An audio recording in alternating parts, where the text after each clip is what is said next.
আজকে আমি আপনাদের তৈরি করে দেখাবো দারুণ স্বাদের একটি রেসিপি। সেটি হলো অনুষ্ঠান বাড়ির পটল চিংড়ি। এইভাবে পটল চিংড়ি বানালে এর স্বাদ হবে একদম অনুষ্ঠান বাড়ির মতো। তাছাড়া যারা পটল খেতে পছন্দ করেন না, এই রেসিপিটা তাদেরও ভালো লাগবে। পটল চিংড়ি বানানোর জন্য আমি এখানে একটু বড় বড় সাইজের চিংড়ি মাছ নিয়েছি 400 গ্রাম। চিংড়িগুলো লেজের দিকটায় সামান্য খোসা রেখে পুরোটা খোসা ছাড়িয়ে নিয়েছি।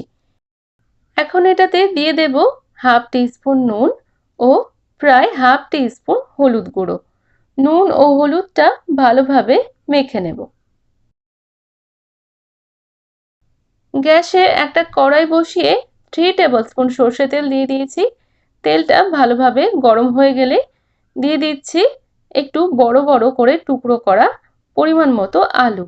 মিডিয়াম টু লো ফ্লেমে আলুটা একটু গোল্ডেন করে ভেজে নেব। আলুটা ভাজা হতে হতে চলুন একটা পেস্ট তৈরি করে নিই।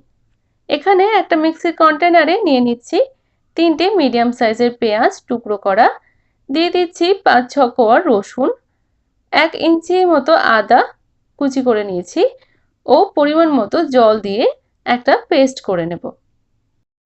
কিছুক্ষণ ভাজার পর আলুটার মধ্যে সুন্দর একটা গোল্ডেন কালার চলে এসছে আর একটু সেদ্ধ হয়ে গেছে। এবারে এগুলোকে তেল থেকে তুলে নেব। আলু ভাজার তেলেই দিয়ে দিচ্ছি একটু বড় বড় টুকরো করা পটল। পটলগুলো হালকা খোসা ছাড়িয়ে নিয়েছি আর হালকা রয়েছে। হাফ টিস্পুন নুন দিয়ে মিডিয়াম ফ্লেমে পটলটা ভেজে নেব। পটলটা ভাজা হতে থাক, ততক্ষণে এদিকে দেখুন একটা বোলের মধ্যে নিয়ে নিয়েছি 10টা কাজু, নিয়ে নিচ্ছি 2 টেবিলস্পুন পোস্ত ও 2 টেবিলস্পুন টক দই। দইয়ের বাটি ধোয়া জল দিয়ে দিচ্ছি 1 টেবিলস্পুন মতো।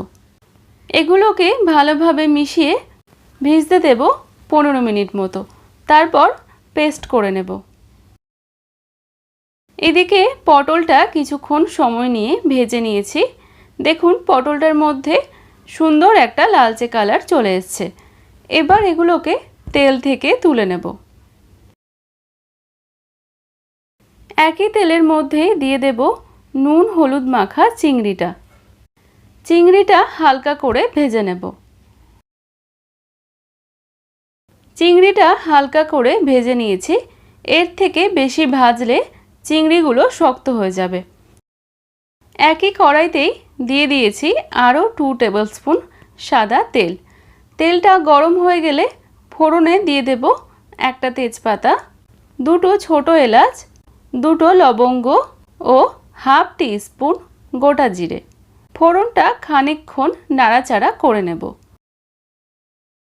ফোড়নটা খানিকক্ষণ নাড়াচাড়া করার পর সুন্দর গন্ধ বেরোলে দিয়ে দিচ্ছি পেঁয়াজ রসুন আদা বাটাটা। এই মশলাটার কাঁচা গন্ধ চলে যাওয়া পর্যন্ত নাড়াচাড়া করে নেব। কিছুক্ষণ নাড়াচাড়া করার পর আদা রসুনের কাঁচা গন্ধ চলে গেছে। এরপর এটাতে দিয়ে দেব মিডিয়াম সাইজের একটা টমেটো কুচি। ইচ্ছে হলে টমেটোটা পেস্ট করেও দিতে পারেন। সামান্য জল দিয়ে দিচ্ছি যাতে মশলাগুলো পুড়ে না যায়।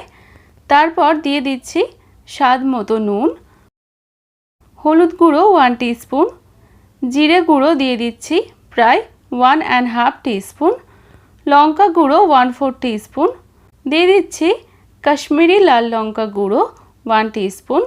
এতে সুন্দর একটা কালার আসবে। গরম মশলা গুঁড়ো 1/4 টিস্পুন। এবার অল্প অল্প করে জল দিয়ে মশলাটা ভালোভাবে কষিয়ে নেব। মশলাটা কিছুক্ষণ কষিয়ে নেওয়ার পর মশলা থেকে তেল বেরিয়ে এসছে।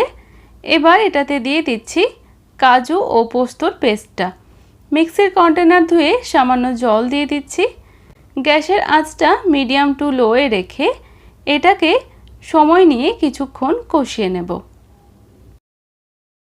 হোয়াইট পেস্টটা দেওয়ার পর 7-8 মিনিট মতো কষিয়ে নিয়েছি অল্প অল্প জল দিয়ে দিয়ে।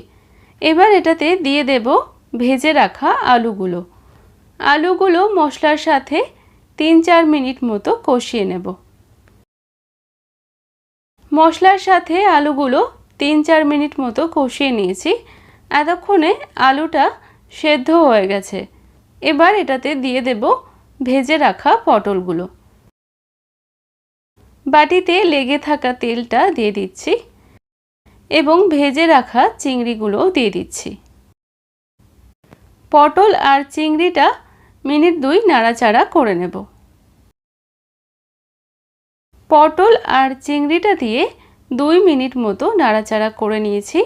এরপর এটাতে দিয়ে দিচ্ছি পরিমাণ মতো জল। পটল চিংড়ির গ্রেভিটা যতটা পাতলা বা ঘন পছন্দ করবেন সেই অনুযায়ী জল ব্যবহার করবেন।